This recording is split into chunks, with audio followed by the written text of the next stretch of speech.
Kung kayo po ay naghahanap ng organikong pamamaraan para patabain ang inyong mga lupa sa inyong mga farm, pwede nyo pong subukan ang pagtatanim ng mani o ng peanut. Ito po yung mga tinatawag natin na halaman na legumes.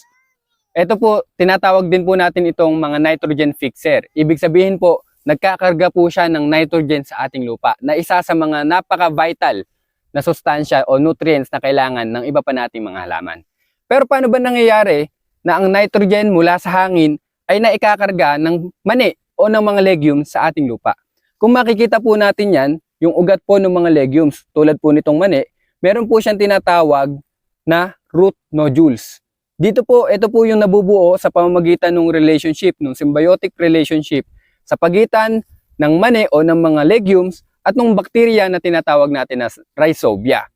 Ngayon, yung mga rhizobia po, yan po yung nakakapag-convert ng mga nitrogen na nakukuha po natin sa hangin. Alam nyo po, 80% ng hangin natin ay nitrogen. Pero hindi po yan usable para sa ating mga halaman. So, sa pamamagitan po ng bakterya na rhizobia, naiko-convert po nila yung nitrogen mula sa hangin at naikakarga po yan sa ating mga lupa. Sa pamamagitan po niyan, nagiging mas mataba at productive ang ating mga lupa.